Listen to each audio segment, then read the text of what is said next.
할렐루야. 이 시간 우리 박수치며 함께 주님을 찬양하겠습니다.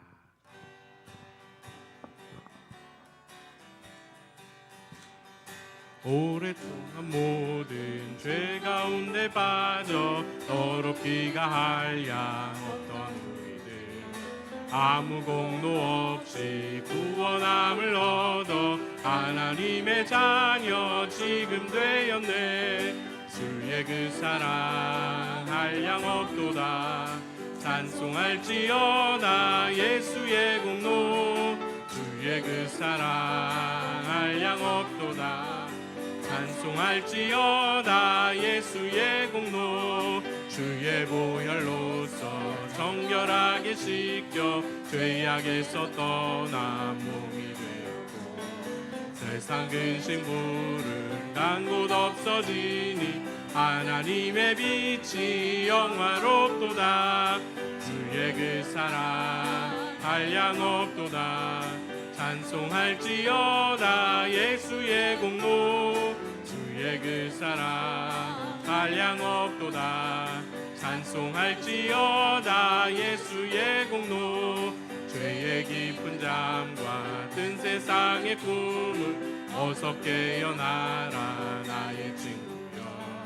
은혜 받을 날과 구원 얻을 때가 지금 온 세상에 선포되었네.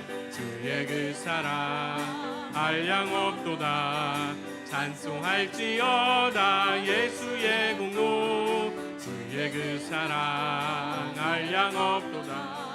찬송할지어다 예수의 공. 주의 그 사랑 주의 그 사랑 한량 없도다. 찬송할지어다 예수의 공로.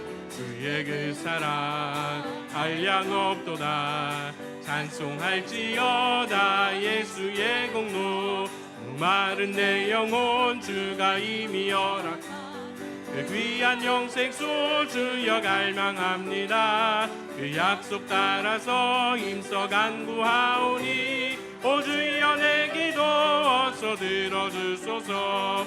예수의 사랑 예수의 사랑 바다 물결같이 내게 임하니 영광의 물결에 온전히 쌓여서 내 영혼의 기쁨 한량 없도다. 주 내게 약속한 금비 내려주시려 그대의 저 구름 건너편에 떠올라 그 귀한 징조가 내게 밝히 보이니 나 힘을 다하여 주께 간구합니다.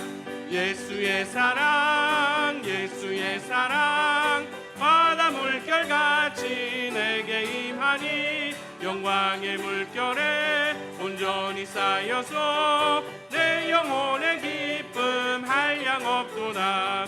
은혜의 소낙빛이 급속히 내려 구원의 큰 강물 흘러 차고 넘쳐서 내 추한 모든 죄못 씻어버리니 나 지금 은혜를 충만하게 받았네. 예수의 사랑 바다 물결같이 내게 임하니 영광의 물결에 온전히 쌓여서 내 영혼의 기쁨 한량 없. 예수의 사랑 예수의 사랑 예수의 사랑 바다 물결같이 내게 임하니 영광의 물결에 온전히 쌓여서 내 영혼의 기쁨 한량 없도. 그 차고 넘치는 주의 은혜의 물결 힘차게 밀려와 내게 만족합니다. 오 할렐루야로 주를 찬송하오니 내 맘의 기쁨이 항상 충만함이라. 예수의 사랑 예수의 사랑 바다 물결같이 내게 임하니 영광의 물결에 온전히 쌓여서 내 영혼의 기쁨 한량 없. 예수의 사랑 예수의 사랑 예수의 사랑 바다 물결같이 내게 임하니 영광의 물결에 온전히 쌓여서 내 영혼의 기쁨 한량 찬양하며 예수의 사랑, 예수의 사랑, 예수의 사랑, 바다 물결같이 내게 임하니 영광의 물결에 온전히 쌓여서 내 영혼의 기쁨 한량없던 예수의 사랑, 예수의 사랑, 예수의 사랑, 바다 물결같이 내게 임하니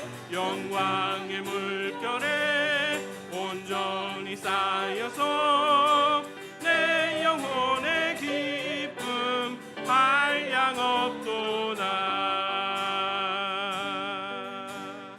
당신은 영광의 왕, 당신은 평강의 왕, 당신은 하늘과 땅의 주, 당신은 정의의 아들. 천사가 무릎 꿇고 예배하고 찬송하네. 영원한 생명 말씀, 당신은 예수 그리스도 주. 호산나 당신의, 호산나 다윗의 자손께, 호산나 불러 왕 중의 왕. 높은 하늘엔 영광을 예수 주 메시아네. 당신은 영광의 왕, 주님은 영광의 왕, 당신은 평강의 왕. 주님은 하늘과 땅의 주, 주님 하늘과 땅의 주, 주님은 정의의 아들. 천사가 무릎 꿇고 예배하고 찬송하네. 영원한 생명 말씀, 주님은 예수 그리스도 주. 호산나 다윗의 자손께, 호산나 다윗의 자손께, 호산나 불러 왕 중의 왕. 높은 하늘엔 영광을 예수 주 메시아네. 호산나 다윗의 자손께, 호산나 다윗의 자손께, 호산나 불러 왕 중의 왕.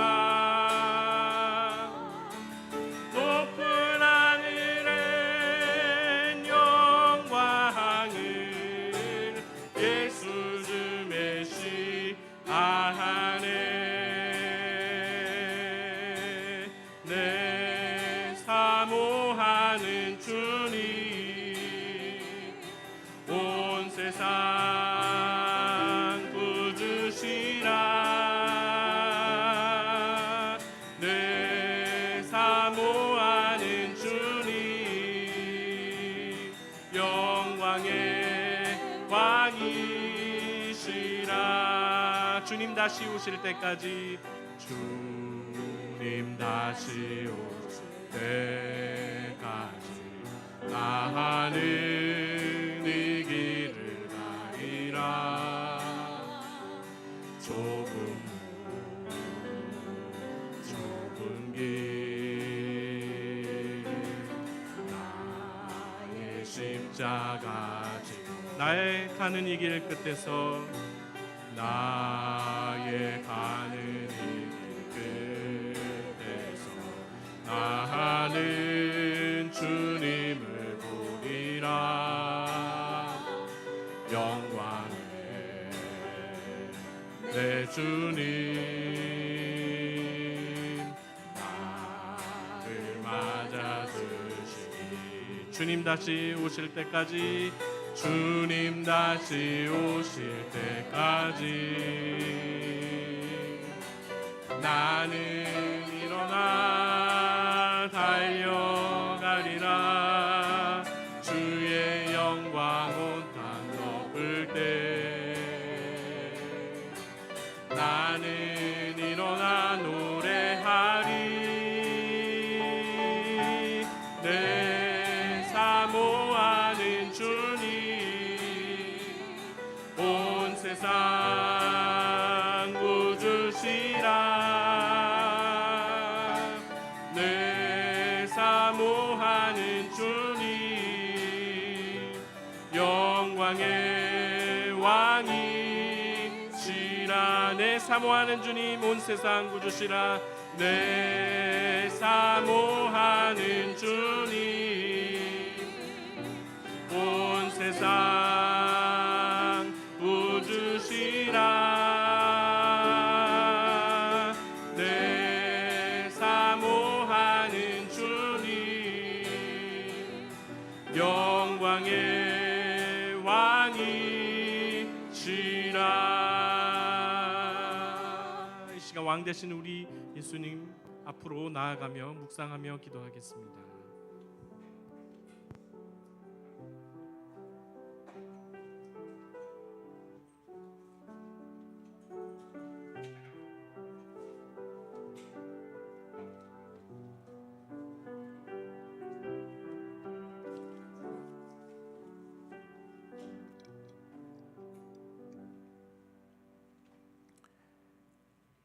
거룩하신 하나님,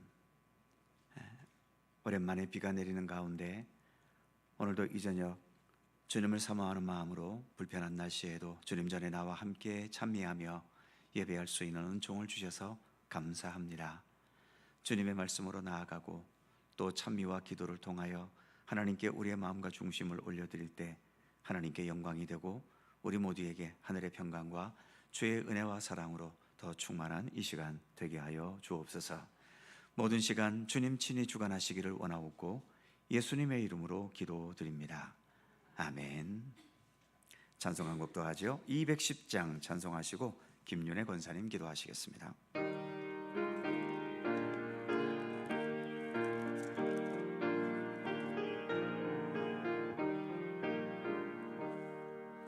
시온 성과 같은 교회 그의 영광 한없다. 허락하신 말씀대로 주가 진히 세웠다. 반석 위에 세운 교회 흔들 자가 누구랴. 모든 원수의 워사도 아무 근심 없도다. 생명샘이 솟아나와 모든 성도 마시니 언제든지 흘러넘쳐 부족함이 없도다. 이런 물이 흘러가니 목마를 자 누구랴. 주의 은혜 풍족하여 넘치고도 넘친다. 주의 은혜 내가 받아 시온 백성 되는 때 세상 사람 비방해도 주를 찬송하리라.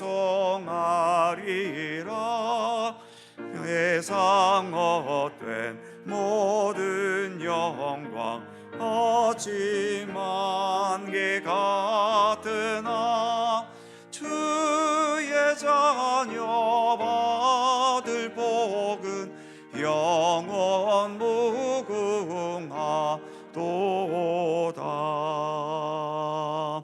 아멘.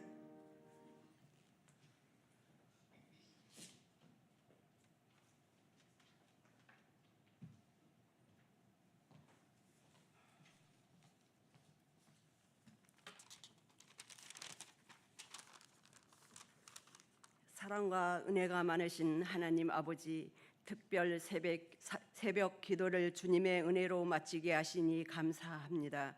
저희들이 주님의 사랑을 실천한다고 수없이 입술로 고백하지만 진정으로 주님의 사랑을 실천했는지 특별 새벽 기도를 통해 자신을 돌아보는 계기가 되게 하여 주옵소서. 주님, 지금까지 주님께서 함께 하였사오나 앞으로 사람을 실천하며 주님 배울 때까지 이 손 꼭 잡고 함께하여 주옵소서. 우리 갈릴리 교회 목사님과 성도들 영육간의 강건함을 주시고 부목사님, 전도사님, 성도들의 쌓아놓은 축복의 기도가 가정과 기족이 일터에서 일어나게 하여 주옵소서. 두보라 찬양을 기쁘게 받아 주옵소서. 예수님의 이름으로 기도드립니다. 아멘.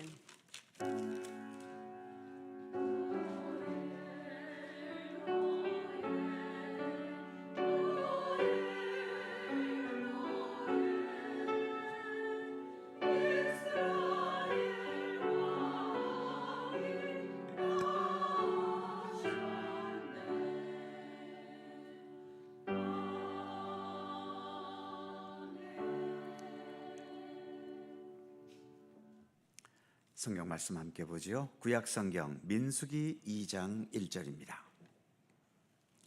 구약 성경 195면 민수기 2장 1절과 2절, 17절 그리고 32절에서 34절입니다. 구약 성경 195면 민수기 2장 1절 2절입니다. 찾으셨으면 1절과 2절 같이 한 목소리로 읽습니다. 시작. 여호와께서 모세와 아론에게 말씀하여 이르시되 이스라엘 자손은 각각 자기의 진영의 군기와 자기의 조상의 가문의 기호 곁에 진을 치되 회막을 향하여 사방으로 치라. 아멘. 뒤에 가서 17절 같이 읽습니다. 시작. 그 다음에 회막이 레위인의 진영과 함께 모든 진영의 중앙에 있어 행진하되 그들의 진친 순서대로 각 사람은 자기의 위치에서 자기들의 길을 따라 앞으로 행진할지니라. 아멘. 또 뒤에 가서 32절에서 마지막 34절까지입니다. 세 개의 절을 같이 읽죠. 시작.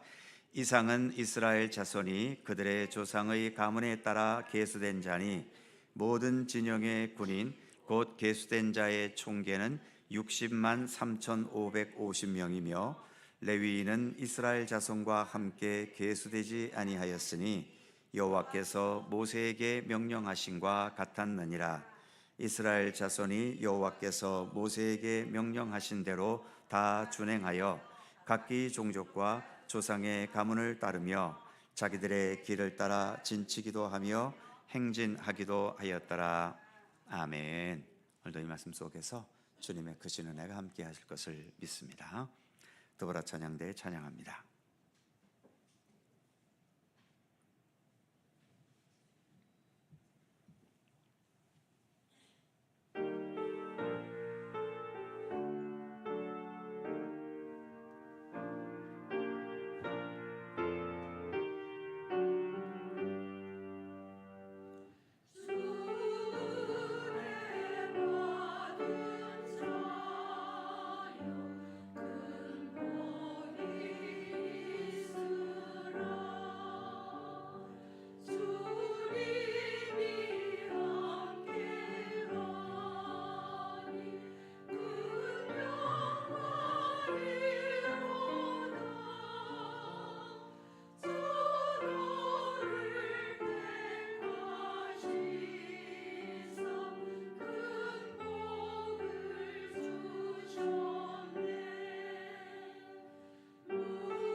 감사합니다.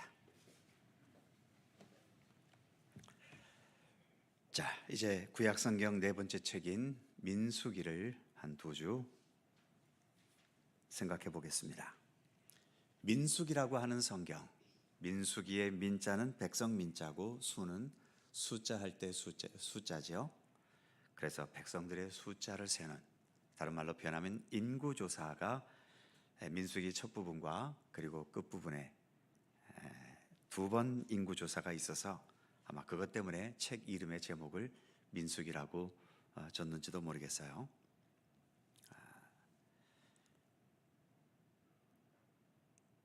오늘 우리가 생각할 민수기 2장은 그러니까 민수기라는 이 성경 자체는 광야 40년 동안의 이스라엘 백성들의 삶에 대해서 말해주고 있지요.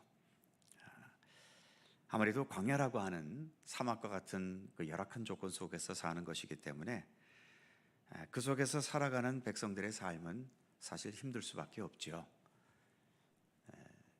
뭐 어느 시대이고 항상 행복한 조건 속에서 평생을 살다 갈 수 있는 사람이 과연 얼마나 되겠습니까? 지금 이 자리에 계신 우리 모든 성도님들도 인생에 대해서 말을 하면 자서전을 몇 권이라도 쓸 만큼 참 무수한 희로애락과 흥망성쇠와 또 쏟아낼 수 있는 한과 억울함과 무수한 많은 것들이 우리의 삶 속에 있을 겁니다. 우리가 보통 지금도 우리의 사는 삶이 광야와 같은 인생이다라는 표현을 많이 쓰잖아요. 행복할 때보다는 힘들 때가 더 많았다는 거고, 내 생각대로 성공하고 잘 될 때보다는 잘 안 되고 막히고 망하고 넘어지고 그럴 때가 훨씬 많았다는 거죠. 또 사람과 사람을 대할 때에 서로가 편하게 대할 수 있는 사람보다는 뭔가 껄끄럽고 뭔가 부자연스럽고 뭔가 조심하고 경계해야 될 것 같은, 옛날에 우리 어머님들이 자녀들 학교 보내면 항상 하는 잔소리가 뭡니까? 첫 번째, 차 조심해라. 두 번째, 사람 조심해라. 하도 사람들이 이상한 사람들이 많아 놓으니까 사람 조심해야 되는 것도 굉장히 큰 조심 중에 하나였었지요.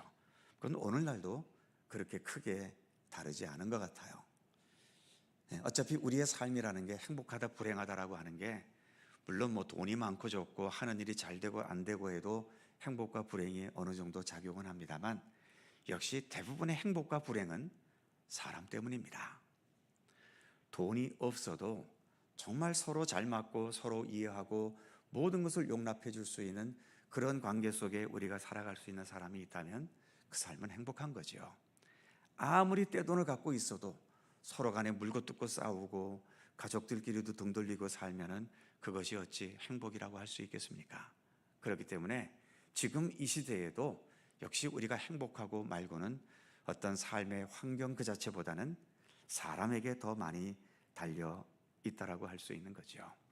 자, 어쨌든 이 정말 메마른 광야와 같은 그 생활을 40년 동안 했기 때문에 일단 백성들의 삶은 힘들었기 때문에 그 힘든 속에서 그것을 연단의 기회로 삼아 성숙하고 성장하게 되는 그런 경우도 있지만, 힘든 환경 때문에 사람이 더 이상해지고 성격이 괴팍해지고 또 사람의 어떤 그 삶의 태도가 자꾸 요령을 부리고 또 자기만을 생각하려고 하고 이렇게 안 좋은 쪽으로 나아가는 경우들도 있죠. 이스라엘 백성들도 크게 다르지 않았습니다. 광야 속에서 정말 하나님과의 관계 속에서 그 광야의 어려움들을 이기고 극복해가는, 오히려 그 광야를 하나의 훈련의 기간으로 삼을 수 있었던 백성들이 있는가 하면, 광야가 어려웠기 때문에 늘 불평과 불만 속에서 살아가고 어떠한 혜택이 있으면 서로 먼저 차지하려고 남을 짓밟고서라도 내가 먼저 선점하려고 하는 이런 쓸데없는 경쟁심과 이러한 것들 때문에 삶이 더 망가져가는 그러한 일들도 많이 있었지요. 그래서 이 민수기에서는 이처럼 하나님과 함께 동행하면서 아름다운 삶을 살았던 이야기와 또 광야라는 그 환경을 이기지 못하고 망가져가고 또 파멸해가는 그런 백성들의 모습이 잘 담겨져 있지요. 자, 오늘 우리가 읽을 민수기 2장은 이 광야 40년 동안 생활할 때에 그들이 진을 쳤던 내용을 보여주고 있지요. 애굽을 나와서 하나님 약속하신 가나안 땅까지 가는 이 길은 여러 차례 말씀드린 것처럼 천천히 걸어가도 2달, 빨리 걸어가면 15일이라도 갈 수 있는 길이라고 그래요. 그런데 이스라엘 백성들이 이 광야를 몇 년 있었습니까? 자그마치 40년이 있었어요. 그러니까 아무리 천천히 가도 2달이면 갈 수 있는 길을 40년이나 갔다는 얘기는 뭐겠습니까? 행진할 수 있는 시간보다는 머물러 있던 시간이 월등히 많았다는 얘기죠. 어찌 보면 그게 우리의 또 인생인지도 모르겠어요. 우리는 하도 급변의 시대를 살아왔지 않습니까? 저보다도 지금 여기 연세가 높으신 어르신들도 많이 계시고 저와 비슷한 연배도 계시겠습니다만, 정말 우리 어릴 때와 지금 우리의 현실을 생각하면 이건 진짜 천지가 개벽한 겁니다. 정말 우리는 급변의 시기를 넘어서 격변기를 우리는 살아왔다라고 할 수 있죠. 휴대폰이라는 거 우리 어릴 때 생각도 해봤습니까? 저는 어릴 때에 이 영화 같은 거나 드라마를 보면은 이제 뭡니까, 이게 손목시계를 가지고서 막 대화하고 이제 이런 걸 보면은 와, 저거 참 신기하다. 진짜 어떤 무슨 외계 나라에서 온 이야기인 줄 알았어요. 그랬더니 요즘 우리가 이거 워치라는 거 차고서 이걸로도 막 전화하고 그러지 않습니까? 아무튼 과거에는 꿈속에나 있었던 일들이 지금 우리의 현실이 되고 있고요. 정말 저희 어릴 때의 제일 소원 중에 하나가 과연 내 평생에 내 자가용을 한번 가져볼 수 있을까? 그게 큰 소원이었는데, 요즘에는 웬만한 분들은 다 집안에 차 한 대씩은 이제 필수적으로 가지는 그런 시대가 되어버렸잖아요. 너무 격변기를 우리가 살아와서 정말 정신을 못 차릴 때가 많이 있습니다. 그러다 보니, 그러나 이 외형은 그렇게 수없이 많이 변해왔어도 우리의 내면, 우리의 어떤 삶의 질 자체, 이것은 사실 그렇게 좋아진 거는 별로 없는 것 같아요. 오히려 이전보다 우리의 사는 삶은 더 팍팍해졌는지도 모릅니다.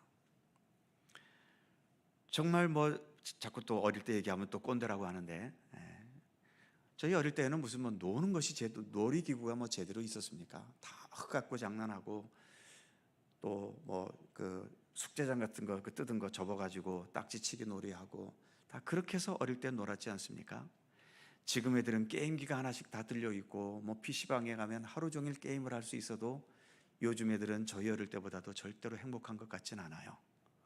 풍요롭고 최신 문화를 즐기는 거는 우리보다 월등히 앞서갔지만, 정말 그들이 그래서 행복한가? 그래도 우리 어릴 때에는 많이 웃었거든요. 요즘 애들은 웃는 것도 별로 없는 것 같아요. 그리고 일단 요즘 애들은 친구들이 그렇게 별로 없잖아요. 저희 어릴 때는 동네 애들이 다 친구였죠. 날마다 싸우고 치고받고 하긴 했어도 그래도 어쨌든 친구였지 않습니까? 뭘 말씀드리고 싶은가 하면, 우리의 삶이 굉장히 날마다 전진해 가는 것 같지만 외형은 전진해 가지요.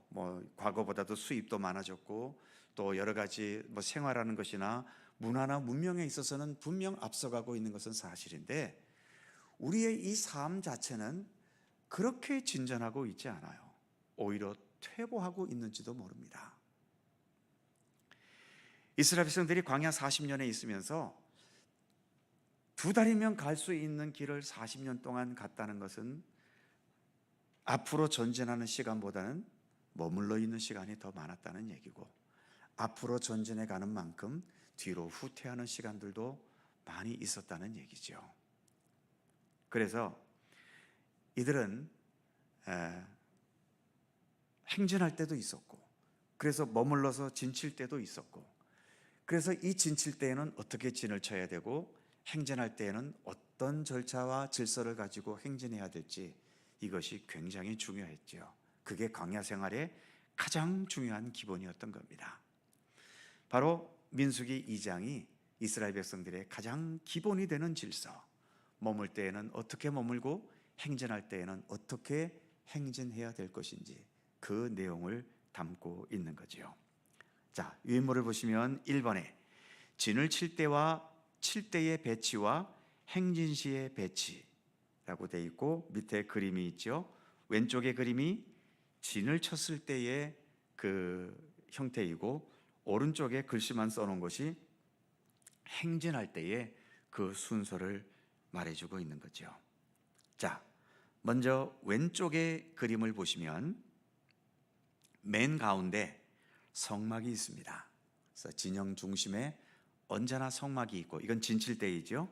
그래서 진을 칠 때에는 성막을 중심으로 해서 위에 북쪽에는 단지파, 아셀지파, 납달리 지파, 그리고 아래 남쪽으로는 루벤 지파, 시므온 지파, 갓 지파, 그리고 오른쪽 동쪽으로는 유다 지파, 이사갈 지파, 스불론 지파, 그리고 서쪽으로는 에브라임 지파, 므낫세 지파, 베냐민 지파, 이렇게 세 개의 지파씩 동서남북으로 나뉘어서 이렇게 진을 쳤다라고 하는 거죠. 반면 행진할 때에는 어떻게 했을까요?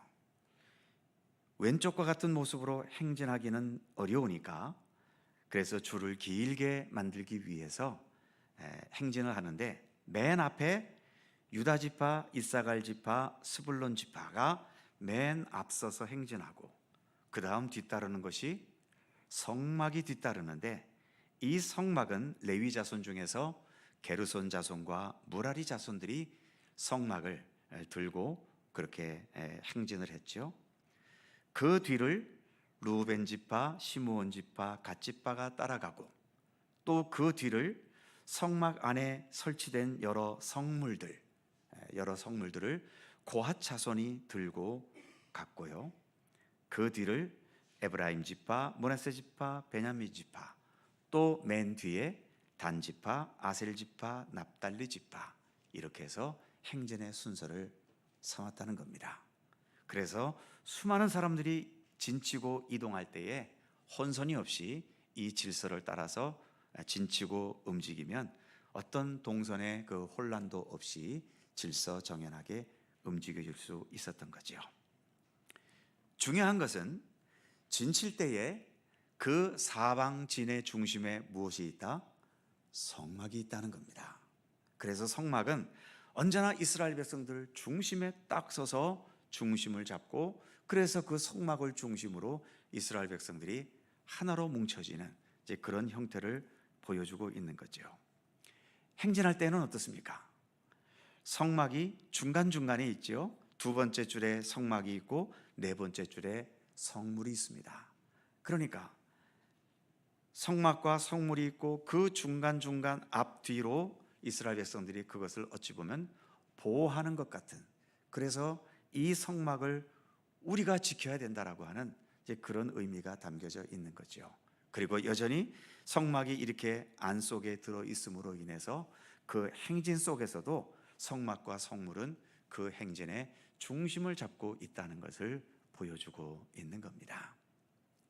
자, 그래서 이런 행진과 그리고 진칠 때에 담긴 중요한 의미, 그것이 이제 그 다음 2번이지요. 2번을 봅니다. 진칠 때에도 행진 때에도 언제나 중심은 무엇이었다? 성막이었다라고 하는 겁니다. 자, 17절을 다시 한번 읽어볼까요? 17절 시작.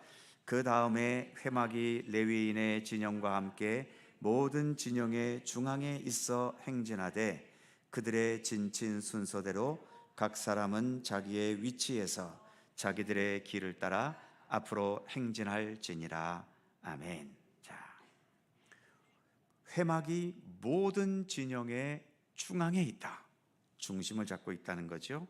그리고 그들의 진친 순서대로 자기 위치에서 자기 길을 따라 그렇게 행진했다라고 하는 겁니다. 여기서 중요한 것은 자기들의 위치, 그 위치를 지키지 않으면 혼선이 오는 겁니다. 자기의 위치, 정해진 위치에 딱 함께 있어야 그 행진하면서 또는 진을 치면서도 혼란함이 없을 수 있는 거죠. 지금 우리나라가 대혼란에 빠졌습니다. 이유는 뭘까요? 자기 위치를 지키지 않기 때문입니다. 대통령은 대통령으로서 자기 위치를 지켰어야 했고, 국무위원들은 국무위원으로서의 자기의 역할을 했어야 했고, 군인들은 군인으로서의 자기의 역할을 했어야 했지요. 신앙을 빼놓고 이 나라를 보면 이 나라의 중심에는 무엇이 있어야 됩니까? 우리나라는 자유민주주의 국가 아닙니까? 민주주의라는 게 뭡니까? 백성이 주인이 되는 주의가 민주주의입니다. 그러니까 이 나라의 중심에는 언제나 백성이 있어야 되는 거죠. 대통령이 됐든 국무위원이 됐든 법관이 됐든 검찰이 됐든 그들은 모두가 국민을 섬기고 국민을 위해서 그들이 존재하는 것이지, 우리 국민들이 그들을 위해서 절대로 존재하는 것은 아니거든요. 이 질서가 깨져버리면 나라는 혼란에 빠지는 겁니다. 우리 민족은 그동안에도 이 순서가 바뀜으로 인해서 얼마나 많은 진통의 역사를 겪어왔나요? 그러다가 또 이렇게 또 한 번 진통을 겪는 일이 일어나고 있죠. 진통이 있을 때마다 고스란히 그 손해는 누가 봅니까? 우리 백성들이 다 보고 있는 것 아닙니까? 백성들이 무슨 죄가 있길래 이 경제가 흔들리면 그 경제의 타격을 제일 먼저 받아야 되고, 나라가 흔들리면 그 흔들리는 위기의 그 파편을 백성들이 제일 먼저 맞게 되지 않습니까? 그렇기 때문에 아무튼 이 중심을 제대로 잡고 그 중심과 함께 자기의 위치를 지켜간다라고 하는 것, 이것은 세상에서도 중요하고 또 믿음의 길을 걸어가는 신앙에 있어서도 우리에게는 굉장히 중요한 우리의 도리이고 책임인 거죠. 자, 유인물을 계속 보시면 진칠 때에도 행진할 때에도 언제나 중심은 성막이었다. 1번. 그래서 어떻게 해라? 중심을 바로 잡고 살아라. 중심에는 성막이 있다. 성막이 있다는 것은 무엇인가요? 가로 2번에 보시면 모든 인생의 여정을 무엇과 함께? 성막과 함께 성막 중심으로 살아라. 무슨 의미입니까? 그 밑에 화살표. 성막은 곧 누가 계십니까? 하나님께서 임재하신 곳이고, 그러니까 성막 중심으로 산다는 것은 곧 하나님과 함께 하나님 중심의 삶을 의미하고 있는 겁니다. 우리가 예수를 믿는 기독교 신앙의 길을 간다는 것은 누가 뭐래도 그 중심 속에는 하나님이 계셔야 되고 예수 그리스도가 계셔야 되는 거죠. 이 중심 속에 주님이 계시지 않고 자꾸 내가 중심이 되려고 하거나 또는 어떤 세상 외부적인 것들을 중심으로 삼으려고 하거나 그러면 우리의 믿음이 흔들리는 거예요. 교회도 교회의 중심에는 누가 계셔야 됩니까? 목사가 있어야 됩니까? 장로가 있어야 됩니까? 집사가 있고 권사가 있어야 됩니까? 사람은 이 교회의 중심이 될 수 없습니다. 오직 이 교회의 중심은 교회의 머리이신 예수 그리스도여야 되는 거죠. 예수 그리스도라는 그분 중심으로 목사도 머리 숙이고 장로도 머리 숙이고 권사 안수집사 다 머리 숙이면서 자기가 그 예수 그리스도라는 그분을 중심으로 오늘 본문에서처럼 자기 자리, 자기 위치를 지켜야 되는 거예요. 이 위치를 넘어서게 되면 교회는 혼란스럽습니다. 가끔 이 선을 지키지 못하는 분들이 계셔요. 늘 말씀드리지만 교회의 모든 직책은 권위의 직책입니까? 계급입니까? 명예입니까? 권세입니까? 교회의 직분은 철저하게 섬김의 직책입니다. 왜 섬김의 직책일까요? 예수님께서 이 땅에 섬기기 위해 오셨기 때문이죠. 마가복음 10장 45절 인자가 온 것은 섬김을 받기 위함이 아니라 도리어 섬기려 하고 심지어 자기 목숨을 많은 사람에게 내어주려 함이니라. 자기 목숨을 내어놓을 때까지 섬기셨던 분이 우리 예수님입니다. 그 예수님 때문에 교회의 직분자가 되었는데 직분자가 되었다는 이유 때문에 어깨에 힘이 들어가고 교회를 자기 마음대로 움직이려 하고 자기 팔을 만들려 하고 자기 그룹을 형성하려고 하고 그래서 서로 대결하고 대립하고 이 사람 저 사람 수근수근 대고 내 세력을 넓히려 하고 이런 일이 있는 것은 선을 넘은 거죠. 이거야말로 어쨌든 교회가 예수 그리스도라는 이분을 중심으로 해서 자기의 위치를 지키지 못하면 교회도 혼란스러울 수밖에 없는 겁니다. 오늘날의 한국에 있는 많은 교회들이 이렇게 자기 위치를 지키지 못하고 예수님이 중심이 아니라 자꾸 어떤 힘 있는 사람이 중심이 되고 내가 중심이 되려고 하고 내 주장, 내 의견을 더 앞세우려고 하는 이런 일들로 인해서 많은 교회들이 많은 진통을 겪고 있고 아픔을 겪고 있는 거죠. 교회가 진통을 겪고 아픔을 겪을 때 누가 제일 상처받는지 아십니까? 세교우들이 제일 많이 상처를 받는 거예요. 정말 이 교회가 이렇게 좋아서 왔는데 다녀보니까 내부 분위기가 이게 아니거든요. 서로가 반목하고 있고 대결하고 있고 신경전을 벌이고 있고, 그래서 정말 사랑이 많고 기쁨이 있는 교회이고 이렇게 와서 지내보니까 이게 아니거든요. 그럴 때 세교우들이 제일 먼저 상처를 받게 되는 겁니다. 그래서 교회 생활도 정말 조심스럽게, 우리가 하나님 앞에서는 그 어느 누구도 주인이 아니고 권세자가 아니라 모두가 종이라고 하는 자기의 본분, 자기의 자리를 잘 지켜가야 하는 겁니다. 자, 그래서 성막을 중심으로 한다는 것은 철저하게 하나님 중심으로 살아가야 한다는 것을 의미한다는 거죠. 뒷페이지 넘어갈까요? 그래서 성막 중심의 삶의 의미는 크게 세 가지로 말할 수 있다는 겁니다. 자, 방금 얘기한 첫 번째는 하나님 중심의 삶인 거죠. 하나님 중심의 삶이라고 하는 것은 동그라미 1번, 하나님께서 무엇을 원하시는지. 자, 하나님께서 나에게 무엇을 원하실까요?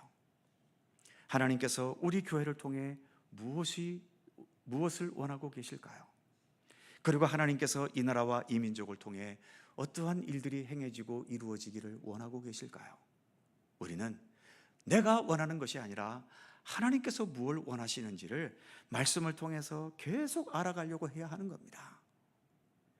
신앙생활도 자꾸 내가 중심이 되면 내가 원하는 거, 내 소원, 내가 뜻하는 거, 내가 이뤄보고 싶은 거, 내가 해보고 싶은 거, 여기에 자꾸 초점을 두면서, 그래서 교회 생활도 교회에 와서 오늘도 이 교회 생활을 통해 하나님께서 나에게 무엇을 원하시는지를 생각하기보다도 내가 이 교회에서 해보고 싶은 거, 내가 이 교회에서 되어보고 싶은 거, 내가 이 교회에서 성취해보고 싶은 거 하면서 자꾸 자기가 앞서 나가게 되는 거죠.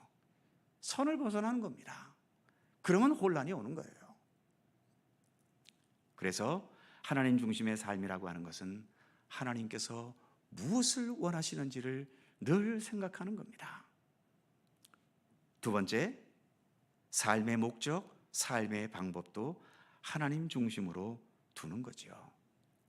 사람의 제일 가는 목적이 무엇입니까? 하나님을 영화롭게 하고 하나님을 기쁘게 하시는 데 있다라고 소요리 문답에서 말하고 있지 않습니까? 특히 삶의 목적도 하나님 중심이지만 삶의 방법도 내 방식이 아니라 예수님께서 우리에게 삶을 통해 보여주신 것, 그것을 우리가 배워가고 또 그것을 연습해 가야 하는 거죠. 또 하나님 중심이라는 것은 세 번째, 하나님 앞에서 내 경험, 내 지식, 내 고집을 내려놓는 겁니다. 믿음은 나를 주장하는 것이 아니라 나를 내려놓는 거예요. 그래서 산상수훈에서 예수님께서 팔복을 말씀하시면서 제일 첫 번째가 뭡니까? 심령이 어떤 자? 가난한 자가 복이 있는 거예요. 왜 가난해집니까? 내려놓으니까 가난한 거죠. 그런 자들에게 천국이 열립니다. 천국은 자기 욕심 챙길 것 다 챙기고 자기 하고 싶은 것 다 해보고 이런 식의 사람들에게 천국이 열리지 않습니다. 천국은 가난한 자, 예수님처럼 십자가의 죽음 앞에서도 나의 원대로 마시고 아버지의 원대로 하시옵소서. 예수님도 완전히 내려놓으셨잖아요. 예수님께서 죽음의 권세를 이기시고 부활의 능력을 나타내셨다면 그 부활의 능력은 무슨 힘이 있고 권능이 있고 거기에서 나타난 역사이기보다는 그렇게 죽음 앞에서 예수님께서 모든 것을 완전히 내려놓으셨던 그 내려놓음의 능력이 이처럼 부활의 영광으로 나타난 것입니다. 기독교는 그 신비를 배워가는 신앙이지요. 다 내려놓았는데도 그게 최후의 승리가 되는 것, 이게 기독교 신앙의 십자가의 정신이고 또 부활 신앙의 의미 아니겠습니까? 그래서 하나님 중심으로 산다는 것은 하나님 앞에서 여기 말하는 것처럼 내 경험, 내 지식, 내 고집을 내려놓는 겁니다. 이것을 누가 제일 잘 보여주셨어요? 동그라미 4번. 나의 원대로 마시고 아버지의 원대로 하시옵소서. 예수님이 우리에게 그 부분을 정말 잘 보여주신 거죠. 우리도 이 예수님을 바라보면서 예수님을 닮아가기를 힘써야 하는 겁니다. 마지막 5번째는 주님의 생명과 진리의 말씀과 함께 살아가는 것. 말씀과 함께, 말씀과 더불어 말씀대로 살아가려고 하는 그런 삶이 되어야 하는 거죠. 이러한 것들이 하나님 중심의 삶이라고 말할 수 있는 겁니다. 그리고 성막 중심의 삶의 의미 2번째는, 성막은 오늘날에 역시 교회를 많이 상징하고 있지요. 그래서 교회, 성전 중심의 삶을 의미하는 것이기도 합니다. 자, 무엇보다 구약시대 때 성막이나 성전이나 또 신약시대 때 지금의 시대의 교회나 가장 먼저 교회와 성전은 무엇하는 곳입니까? 동그라미 1번에 있는 것처럼 하나님께 예배드리는 곳이죠. 구약시대 때에도 성막에서 제사와 예배를 드렸고, 오늘날에 우리는 교회당 안에서 이처럼 예배를 드리고 기도하고 이처럼 예배를 드리는 곳입니다. 예배라고 하는 것은 또 뭘까요? 2번째 보시면 하나님과 만나는 것을 의미하기도 합니다. 지금 이 시간도 우리는 눈에 보이지 않아도 하나님과 예수 그리스도와 만나고 있는 거죠. 뭘 통해서? 이 예배와 특별히 예배 중에서 지금 우리가 말씀을 생각하고 있지 않습니까? 이 말씀이 전달되어지는 이 과정 속에서 주님은 우리에게 이 말씀을 통해 우리에게 하나님의 뜻을 전달하고 계시고, 말씀이 육신이 되신 예수 그리스도께서 역시 이 말씀을 통해서 우리에게 많은 것들을 또 교훈하시고 깨닫게 하시고 알게 하시는 거죠. 바로 지금 이 시간이 우리가 하나님과 만나고 있는 시간인 겁니다. 그래서 하나님께 예배드린다, 하나님을 향해 있는 차원에서는 성막이 되고, 또 하나님과 만난다는 의미에서는 회막이 되는 거죠.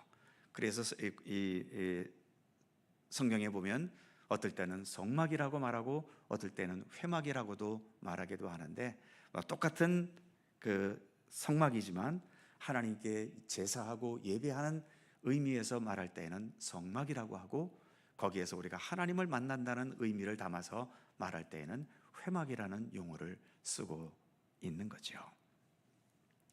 그 다음 3번째, 동그라미 3번에 보시면 예배를 통해 하나님을 만나고 믿음의 공동체 사람들도 함께 만나 주님의 사랑과 평화를 나누는 곳, 바로 이곳이 교회입니다. 성막이고 교회인 거죠. 다시 한번 보시죠. 예배를 통해 하나님을 만납니다. 그리고 교회는 혼자 있지 않잖아요. 우리가 지금 여기도 함께 모여 있지 않습니까? 함께 있기 때문에 이처럼 믿음의 공동체 사람들도 함께 만나는 겁니다. 어찌 보면 그래서 교회는 만남의 장소지요. 만나서 싸워야 하겠습니까? 만나서 막 대결해야 되겠습니까? 우리가 뭐하러 만납니까? 그렇지 않아도 세상에서 무수하게 싸우고 다투고 경쟁하는데, 이 교회에 와서까지도 씨름해야 되고 신경전을 벌여야 되고 자존심 대결을 벌여야 되고 다투고 싸워야 되겠습니까? 그러면 교회는 세상 속에 민폐를 끼치는 겁니다. 교회가 세상 속에 민폐가 아니라 빛과 소금이 되려면 일단 우리가 사회 속에서 좋은 일을 하고 어떤 선교를 많이 하고, 그건 다 2번째 문제고요. 첫 번째는 우리가 함께 주 안에서 하나가 되는, 여기 있는 표현처럼 화합과 평화를 위해서 힘써야 되는 겁니다. 그래서 계속 강조하지만 아까 산상수훈에서도 첫 번째가 심령이 가난한 자가 복이 있다고 그랬죠. 7번째인가 8번째인가 복은 뭔지 아십니까? 화평케 하는 자는 복이 있나니 그들이 무엇이다? 하나님의 아들이라 일컬음을 받게 될 것이라는 겁니다. 하나님의 아들이라 일컬음을 받는다. 누구로부터? 세상으로부터. 그러니까 당신들은 진짜 하나님의 자녀 같습니다. 그렇게 세상 사람들이 우리를 보고 평가하기 위해서는 세상 사람들은 다른 거 안 본다는 거죠. 뭘 본다고요? 화평케 하려는 노력을 본다는 겁니다. 평화를 위해서 얼마나 애쓰고 있는가. 그러니까 교회가 아무리 건물을 화려하게 져놓고 뭐 사람들이 수만 명이 모였다 하더라도 거기에서 다툼과 분쟁과 끼리끼리와 또 뭐 서로 신경전을 벌이는 것과 또 뭐 분노하고 다투고 싸우고 이런 광경을 보인다면 세상 사람들은 절대로 우리에게 너희를 보니까 너희는 하나님의 자녀다 이렇게 말하지 않는다는 거죠. 예수님께서도 그래서 너희는 세상의 소금이다 빛이다라고 말씀하셨지만 정말 세상 사람들로부터 너희가 진정한 하나님의 자녀로 일컬음을 받기 원하느냐? 그렇다면 서로 화평해라.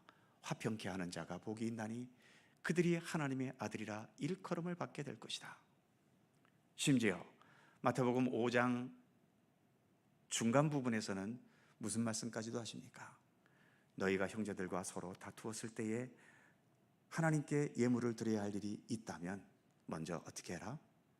예물을 먼저 드리는 것이 아니라 먼저 너희 형제들과 가서 화해하고 그 다음에 나에게 예물을 드려라. 심지어 예수님은 예배보다도 화해가 먼저 앞서야 된다는 것을 우리에게 말씀하셨던 겁니다.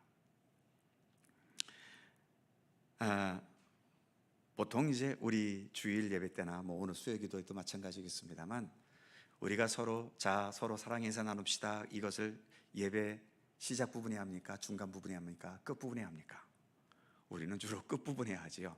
예배 시간 광고 시작할 때 우리 서로 사랑 인사 나눕시다 그러는데 사실 이 사랑 인사 나눕시다라고 하는 것은 예배 처음에 있어야 되는 게 오히려 이론적으로는 맞는 것 같아요. 그래서 뭐 카톨릭 같은 경우에서는 비교적 앞부분에 서로 인사하는 이제 뭐 그런 부분이 그 미사 속에 있는 것 같기도 하던데요. 사실은 우리가 먼저 사랑의 인사를 나누고 그래서 우리 가운데 서로 화합된 가운데서 하나님 앞에 예배를 드리는 것이 주님 보시기에 더 합당한 예배가 되지 않겠습니까? 자, 아무튼 예배를 통해 하나님을 만나고 믿음의 공동체 사람들도 함께 만나 주님의 사랑과 평화를 나누는 곳이 교회가 되어야 합니다. 이게 교회의 본질이고 교회의 질서이고 교회가 지켜야 할 위치인 거죠. 그러니 제발 교회 안에서 다투지 마시고 서로 신경전 좀 벌이지 마시고 네 편 내 편 좀 가르지 마시고 또 앞섰니 뒤섰니 뭐 순서 절차 너무 거기에 얽매이지 마시고 웬만하면 좀 서로 받아주고 웬만하면 서로 좀 용납하고 웬만하면 부족한 것들 내가 좀 더 채워주고 그런 따뜻함으로 나가야 되지. 하나의 잘못이 있을 때 그것을 또 물고 늘어지고 계속해서 그것을 가지고 또 서로 상처 입을 때까지 그렇게 나아가게 만드는 것은 이 교회가 교회의 위치를 놓치는 겁니다. 자, 그래서 교회가 무엇인가? 교회가 있어야 될 위치 잘 생각해야 되겠고요. 그 밑에 화살표를 보시면 사탄은 어떻게 합니까? 모이기를 패하게 만들고 모여도 화합과 평화가 아니라 분열과 다툼으로 나아가게 하는 겁니다. 사탄의 도구가 되어서야 되겠습니까? 교회가 하나님의 도구가 되어야 되겠죠. 자, 히브리서 10장 25절 그 밑에 있죠. 같이 읽어볼까요? 시작. 모이기를 패하는 어떤 사람들의 습관과 같이 하지 말고 오직 권하여 그날이 가까움을 볼수록 더욱 그리하자. 아멘. 모이기를 패한다는 것은 안 모이는 것도 모이기를 패하는 것이지만 모이고 싶지 않게 만드는 것도 모이기를 패하는 겁니다. 어떻게 하면 모이고 싶지 않을까요? 싸우고 다투면 모이기 싫습니다. 그래서 그 다음에 뭐라고 돼 있죠? 오직 어떻게 하여? 권하여. 권한다는 게 뭡니까? 자, 함께 합시다. 함께 모입시다. 평화를 위한 노력 아닙니까? 권하는 거예요. 그래서 안 모이려고 하는 사람도 우리 그냥 같이 좀 마음을 열고 같이 모입시다. 이게 권하는 거잖아요. 오직 권하여 그날이 가까움을 볼수록 어떻게 해라? 더욱 그렇게 하도록 노력해야 되는 겁니다. 이게 주님의 명령이고 말씀인 거죠. 자, 그리고 성막 중심의 삶의 의미의 세 번째는 무엇 중심입니까? 예배 중심의 삶입니다. 교회도 이전에는 교회라는 명칭 이전에 예배당이라는 명칭이 먼저 있었잖아요. 그래서 성막 중심의 삶이라는 것은 예배 중심의 삶입니다. 왜냐하면 동그라미 1번 보면 성막은 무슨 표시지요? 하나님의 임재의 표시지요. 하나님의 임재 앞에서 우리는 뭘 해야 되겠습니까? 당연히 예배를 드려야죠. 하나님 앞에 경배하고 머리 숙이고 하나님께 예를 다해야 하지 않습니까? 그것이 예배인 거죠. 두 번째, 예배는 하나님의 임재를 경험하는 것이며 예배를 통해 하나님께서 나와 그리고 우리와 함께 하심을 확인하는 겁니다.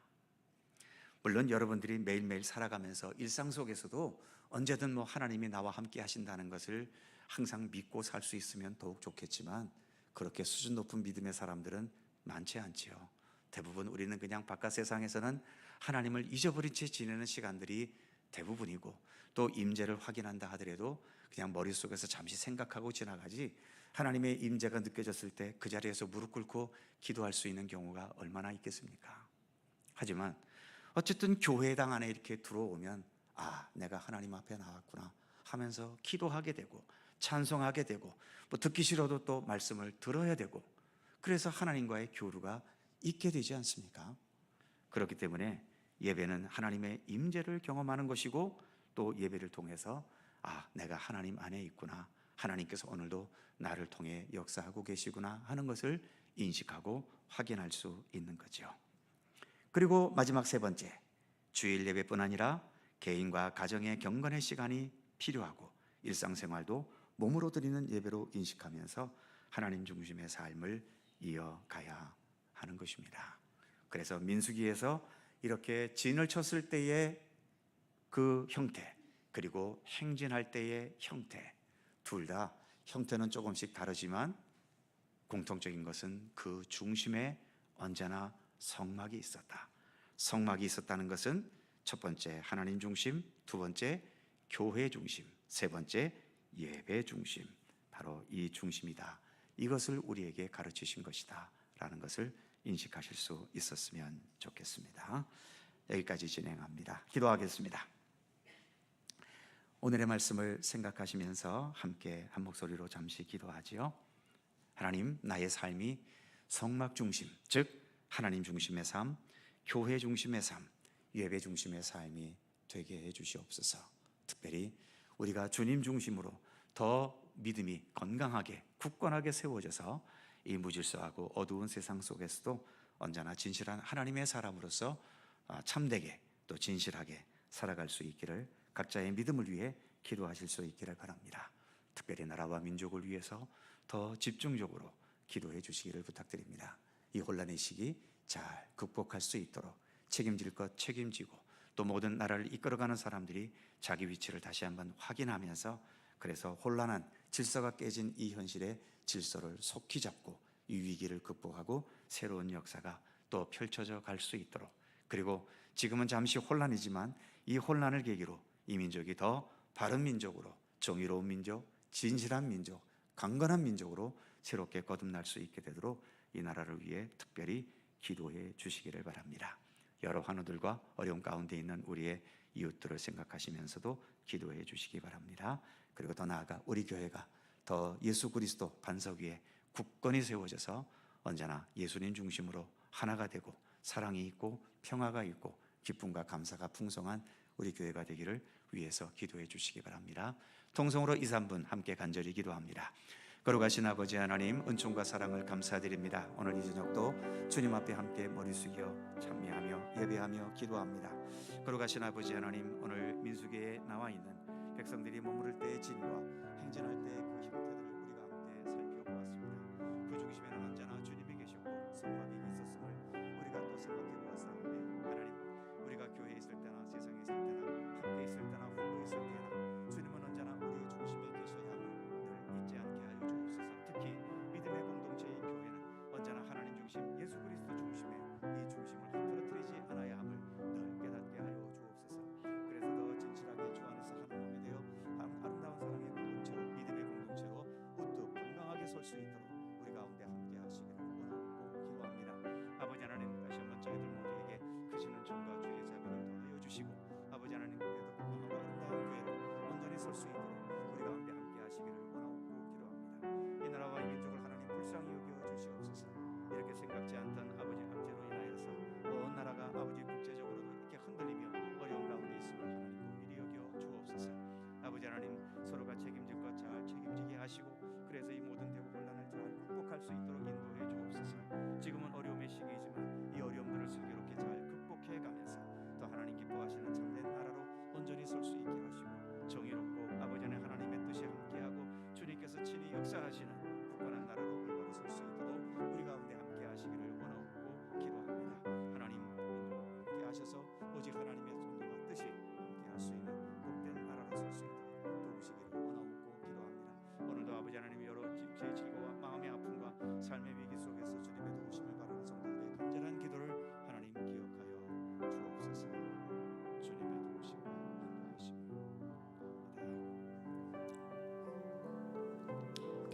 주옵소서.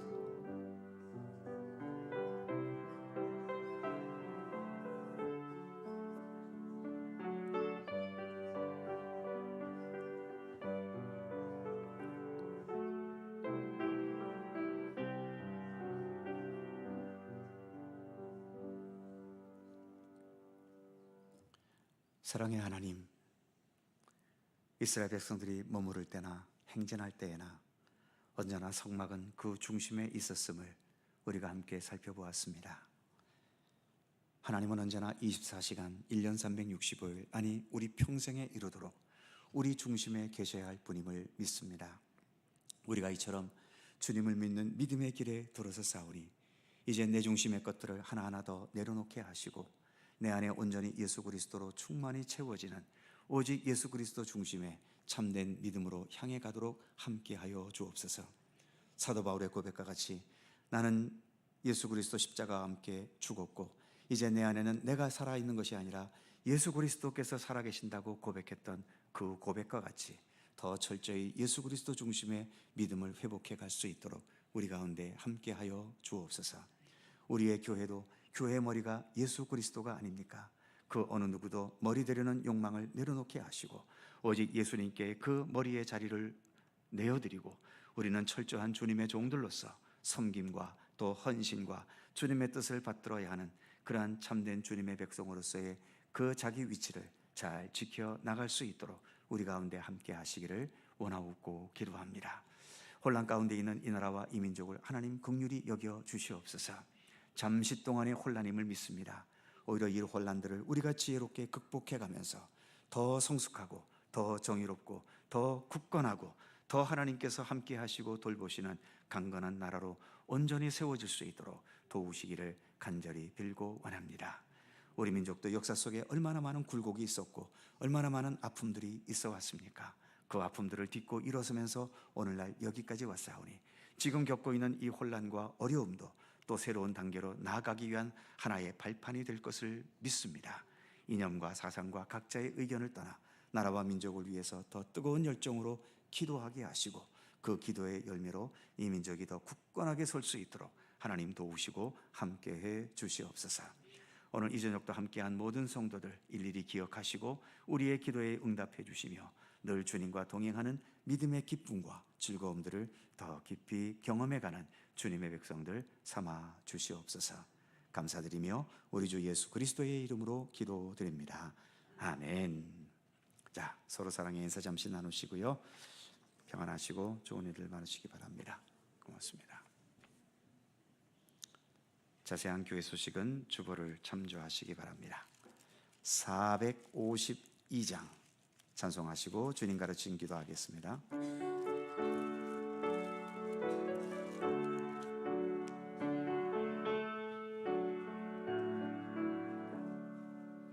내 모든 소원 기도의 제목 예수님 닮기 원함이라.